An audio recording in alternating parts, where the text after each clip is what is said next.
Hello everyone and welcome to my random chit chat vlog. चलो कुछ करते हैं बातें।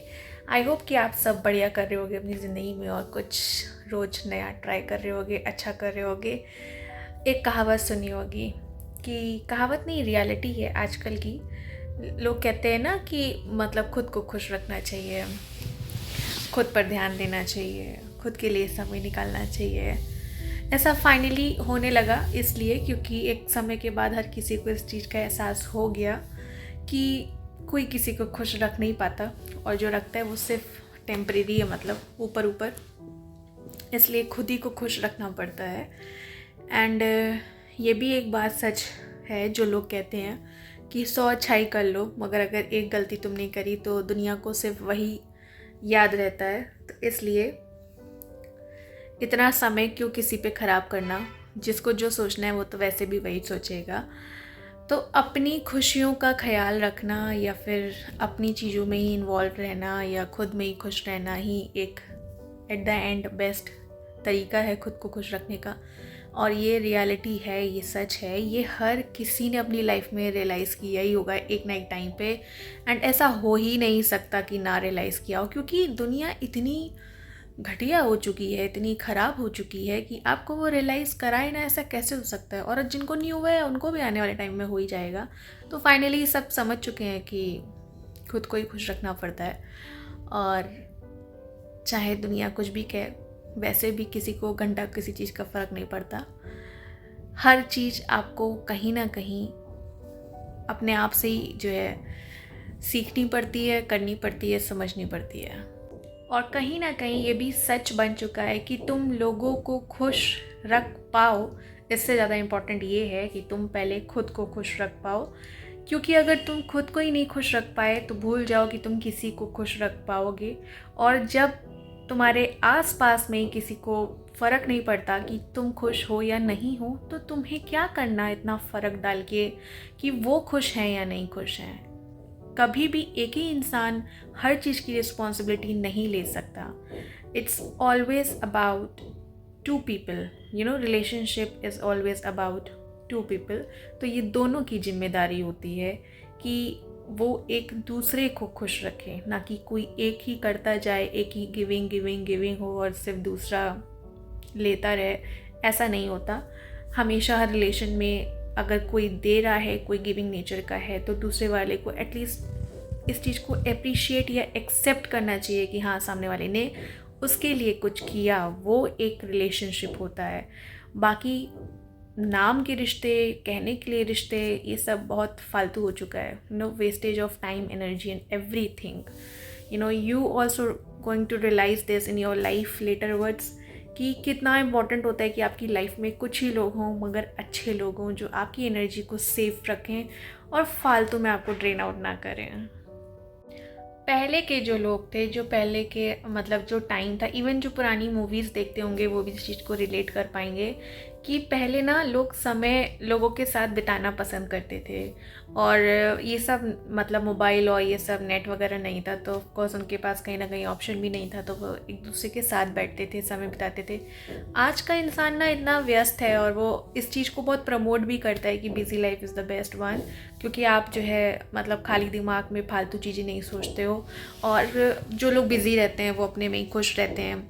तो ऐसा ये सब धीरे धीरे बनने लगा। वो यूं ही नहीं बनने लगा, क्योंकि कहीं ना कहीं ये रियलिटी सामने आने लगी कि इंसान इंसान को कम समझने लगा। और उसको ना ये जो सोर्सेज होते हैं या मनी अट्रैक्ट करने लगा, या दिखावा की दुनिया में जो लोग ट्रैप होने लगे, या फिर स्टेटस, ये सब में जितना चकाचौंध में इंसान फंसने लगा ना, तो उसको फिर यही रियलिटी लगने लगी कि यार बिज़ी रहो, पैसा कमाओ, लाइफ बनाओ। लोग रिस्पेक्ट भी तभी करते हैं, लोग इज्जत भी तभी देते हैं, विच इज़ समवेयर कहीं ना कहीं सच्चाई है। आज के टाइम की सच्चाई यही है। पहले चीज़ें कम थी, रिसोर्सेज भी कम थे, लोग पास इतना पैसा भी नहीं था, लोग उतने ज़्यादा प्योर थे, उनके पास उतना ज़्यादा प्यार था देने के लिए। आज के टाइम में ये सब सिर्फ बातें, कहानियाँ जैसी लगती हैं, क्योंकि इंसान कहीं ना कहीं इंसान रह ही नहीं गया। वो एक मशीन के जैसा काम करता है। उसका एक स्केड्यूल बन चुका है कि सुबह उठना है, ये करना है, पूरा टाइम ऐसे ऐसे जाना है, ये काम करना है, एंड वो उसमें ही अब खुश है। अब कई इंसान ऐसे भी धरती पे हैं जिन्हें शायद दूसरों की ज़रूरत भी नहीं लगती, वो अपनी ही दुनिया में खुश हैं, वो अपने ही काम से खुश हैं, एंड उनको ये एक्सपीरियंस हुआ कि किसी पे डिपेंड होना किसी भी तरीके से खुद के लिए हानिकारक है। तो कहीं ना कहीं इंसान जो है डिटैच भी होना स्टार्ट हो गया और वो सिर्फ अपने ऊपर अपने चीज़ों पे ही ध्यान देने लगा। एंड ये सब कहीं ना कहीं हर एक इंसान ने रियलाइज़ किया तभी हुआ, and which is somewhere very true कि आज के टाइम में ना कोई किसी की फीलिंग्स की वैल्यू, या फिर अगर आप अच्छा भी कर रहे हो ना तो उस अच्छाई का कोई एप्रिसिएशन नहीं है, बल्कि उस अच्छाई का लोग यूज़ करना स्टार्ट कर चुके हैं और फिर बाद में आप ही को ही ब्लेम कर सकते हैं कि इन्होंने कुछ अगर अच्छा किया है तो उसमें भी शायद उनका कोई इंटेंशन होगा। आजकल के लोग ना इतने डिग्रेड में चले गए, इतने घटिया किस्म के हो चुके हैं जिसकी वजह से ऐसा होने लगा। बट फिर भी मैं कहूँगी कि आज के टाइम में चाहे जितनी भी चीज़ें जैसी भी क्यों ना हो गई हों, हर इंसान एक जैसा नहीं है और हर इंसान उतना बुरा भी नहीं है। शायद ये भी किस्मत या समय की बात है कि आपकी लाइफ में कौन टकराता है, कौन आपको मिलता है और कौन आपको कैसा फील कराता है। ऑनेस्टली स्पीकिंग, लोग कहते हैं कि जो खून के रिश्ते होते हैं वो इम्पॉर्टेंट होते हैं, वही अपने होते हैं, बट ये सब भी बहुत बकवास और फालतू की बात मुझे लगती है अब। इसलिए क्योंकि मैंने अपनी लाइफ में ऐसे बहुत खूबसूरत रिश्ते देखे हैं जिनसे शायद आपका कोई ब्लड रिलेशन नहीं है, बट वो आपके लिए कहीं ना कहीं बहुत इम्पॉर्टेंट है और आई थिंक वो आपके लिए शायद कुछ भी करने के लिए भी तैयार हैं। तो रिश्ता खून का हो या ऐसे दूर का हो, फ़र्क उससे नहीं पड़ता। रिश्ता कैसा है, फ़र्क सिर्फ इससे पड़ता है, और एक इंसान दूसरे इंसान को किस तरीके से समझ रहा है, फ़र्क इससे पड़ता है। और रिश्ता वही है जहाँ इंसान एक दूसरे को समझ रहा है। ये जो खून के रिश्तों में लोग बंद कर गंदगियाँ करते हैं ना, उससे बेटर होता है, 1000 टाइम्स बेटर होता है कि आप किसी अननोन अजनबी से मिलते हो और आप उसको फील कर पाते हो, आप में अपनापन उससे फील होता है, या उस इंसान ने आपको इतना रिस्पेक्ट, इतना प्यार और अनकंडीशनल चीज़ें आपके साथ की होती हैं कि आप उससे अटैच हो जाते हो।